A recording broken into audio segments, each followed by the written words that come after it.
Assalamualaikum semua. Semua sihat? Okey, dah lama tak jumpa kan? Okey, jadi hari ni insya-Allah kita akan bersua, tapi dalam video sajalah. Dan video ini Ustazah buat untuk pelajaran kita pada hari ni ya. Okey, Ustazah harap semua sudah bersedia dengan buku dan pen untuk mencatat apa yang kita akan pelajari hari ini. Okey. Okey, tajuk yang Ustazah nak highlight hari ini, yang kita akan belajar hari ini ialah berkenaan hukum tajwid. Okay, kamu boleh buka buku teks muka surat 13, pelajaran 3. Okey, kat sini ada hukum tajwid dan hukum tajwid tingkatan 3 kita akan belajar tentang hukum mad. Okey, semua seperti yang kamu dapat lihat kat sini kan. Hukum mad. Okay, kita tengok sini. Maksud hukum mad ialah dari segi bahasa ialah penambahan atau pemanjangan. Penambahan atau pemanjangan. Manakala dari segi istilah ialah memanjangkan suara pada huruf mad atau huruf lin. Memanjangkan suara pada huruf mad atau huruf lin. Okey. Kemudian kita tengok ada berapa bahagian hukum mad. Okey. Hukum mad kita tengok kat sini ada dua bahagian. Yang pertama ialah mad asli dan yang kedua mad far'i. Mad asli dan mad far'i. Okey, lepas ni kita akan tengok lebih detail lah apakah dia mad asli dan mad far'i. Okey, sebelum tu kita tengok mad far'i dia ada berapa pecahan. Okey, berapa bahagian yang kita akan belajar. Yang pertama mad wajib muttasil, mad jaiz munfasil, mad badal, mad arid lisukun, mad lin, mad iwad, mad lazim kalimi, mad lazim harfi, mad faraq dan mad silah. Okey, sebelum tu kita tengok apakah dia huruf mad ada berapa huruf dan huruf lin ada berapa huruf. Okey, kita tengok huruf mad. Huruf mad ada 3 iaitu alif yang sebelumnya ada baris fathah, waw sebelumnya ada baris dhammah, ya sebelumnya ada baris kasrah. Dan huruf lin pula ialah waw sebelumnya baris fathah dan ya sebelumnya baris fathah. Baik, untuk mad far'i tingkatan 3 kita cuma akan belajar 6 sahaja, 6 pecahan sahaja, iaitu 6 jenis sahaja, iaitu mad wajib muttasil, mad jaiz munfasil, mad badal, mad arid lisukun, mad lin dan mad iwad. Dan yang selebihnya kamu akan belajar di tingkatan 4. Okey, baik, kita masuk mad yang pertama iaitu mad asli. Okey.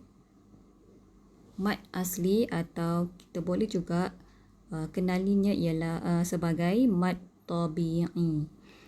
Apakah dia mad asli atau mad tabi'i ini?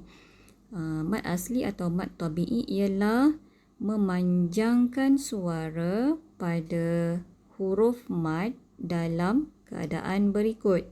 Keadaan yang pertama, alif yang didahului dengan baris atas. Okay, contoh qala, ataupun waw yang didahului dengan baris depan. Contoh yaqulu, ataupun ya yang didahului dengan baris bawah. Contoh qila. Okay, itu maksud kepada mad asli atau tabi'i. Kita tengok pula contoh yang diberi. Okay. Wa ma yudillu. Okay, contoh pertama. Contoh kedua, yusalu.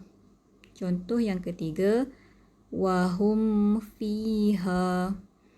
Dan contoh yang terakhir ialah amarona. Okey. Perkataan yang saya gariskan itu adalah mad asli. Bagaimana pula dengan cara bacaan dia? Cara bacaannya ialah 2 harakat. Cara bacaan untuk mad asli ialah 2 harakat. Seterusnya kita akan pergi kepada mad far'i. Okey, sebelum ni kita tengokkan mad far'i ada berapa pecahan yang kita akan belajar. Ada 6 tadi kan? Okey.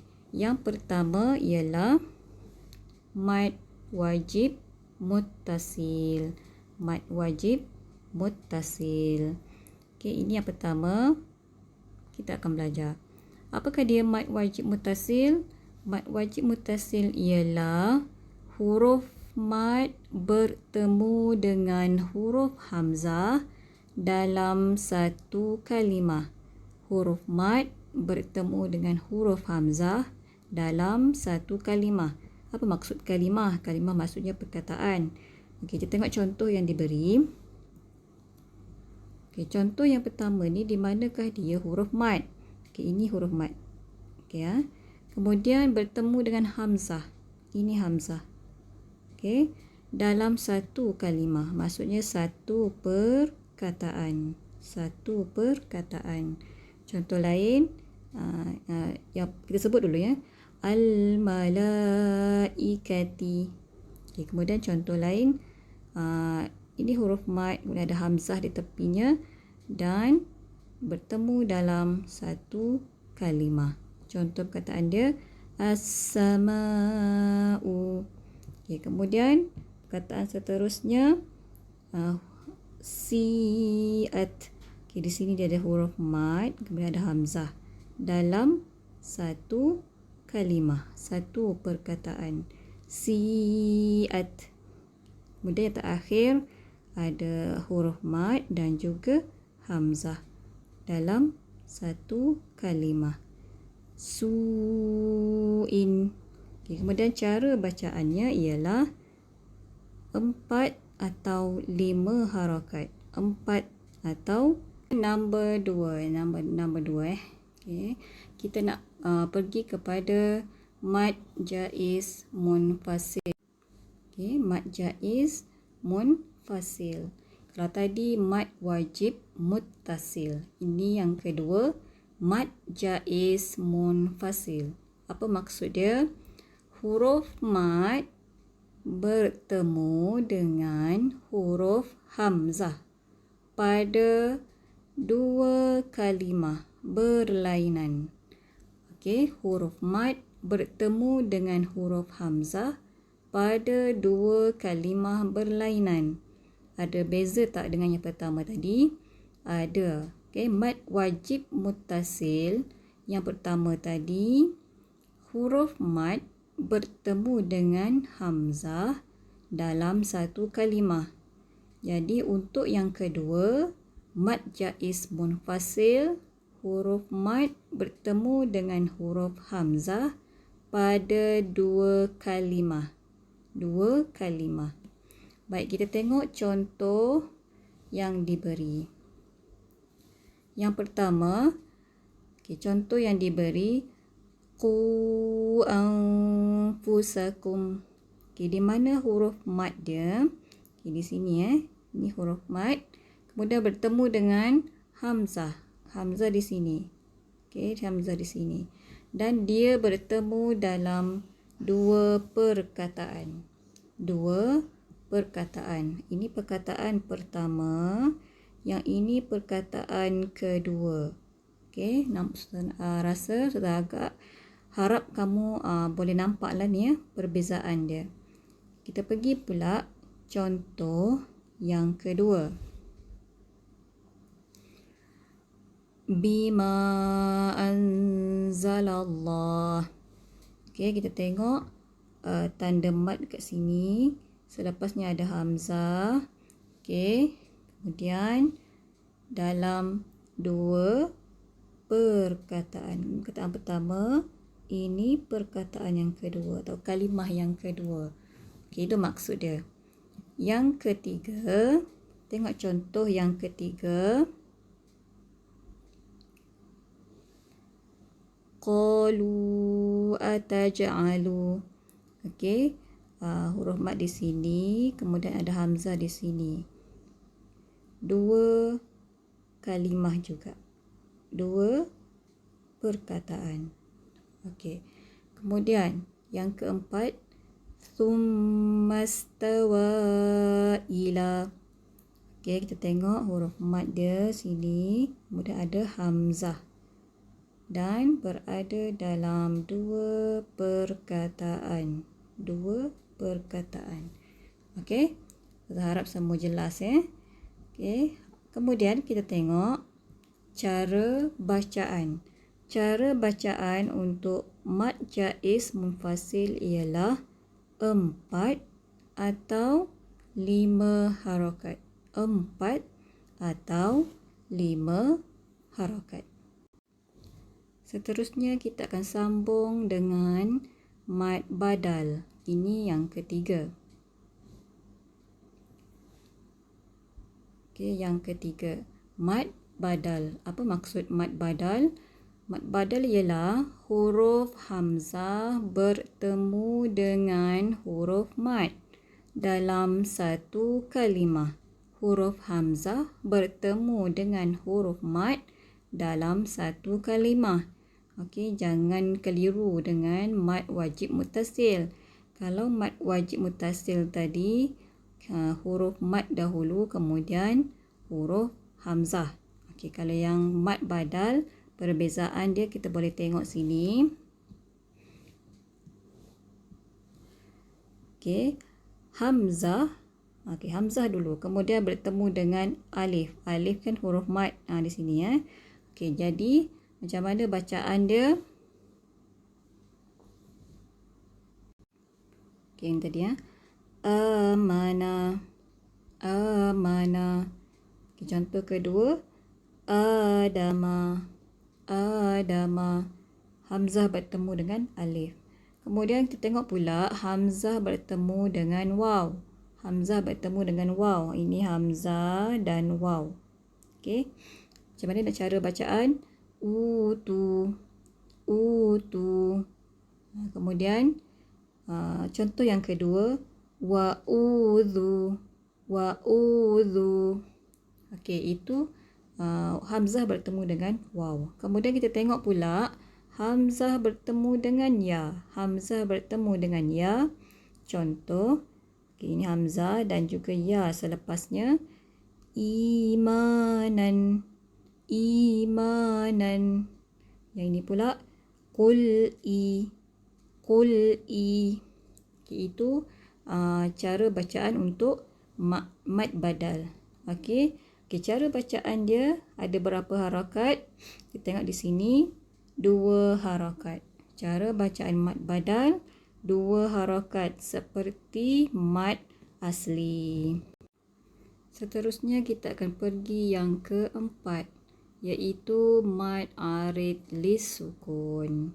Okey, mat arid lis sukun. Ini yang keempat. Mat arid lis sukun tu apa pula? Okey, huruf mat yang bertemu dengan huruf hijaiyah. Huruf hijaiyah, alif batal kan sampai ya. Huruf mat yang bertemu dengan huruf hijaiyah di akhir kalimah dan dibaca secara wakaf. Apa itu wakaf? Dibaca berhenti, maksudnya tidak bersambung. Okey, contoh. Kita tengok contoh. Contoh yang pertama, khalidun. Khalidun. Kita baca wakaf, berhenti. Okay, sebab dia ada tanda wakaf di sini. Kita tak baca khaliduna. Kalau kita sambung, maksudnya dia tak jadi, dia tidak akan jadi mad arid li sukun. Okey, mad arid li sukun ni akan terjadi apabila dibaca secara waqaf. Okey, khalidun. Contoh lain, syai'in alim. Syai'in alim. Kemudian al-mubin. Al-mubin. Hina manas. Hina manas. Okey, cara bacaan. Cara bacaan untuk mad arid li sukun ni ada berapa? Kita tengok sini. Ada 2, 4 atau 6. 2, 4 atau 6 harakat. 2, 4 atau 6 harakat. Baik, kita sambung yang seterusnya. Yang kelima iaitu mad lin. Mad lin. Okay, yang kelima ialah mad lin. Apa itu mad lin? Mad lin ialah huruf lin. Huruf lin, waw dan ya. Huruf lin, waw dan ya bertanda sukun. Huruf waw dan ya bertanda sukun didahului sebelumnya huruf berbaris atas dan dibaca secara waqaf. Juga dibaca secara waqaf. Okey, maksud dia macam mana? Kita tengok satu-satu. Huruf lin, waw dan ya. Okey, tengok contoh dulu. Huruf waw. Di sini ada huruf waw. Kemudian huruf waw tersebut bertanda sukun.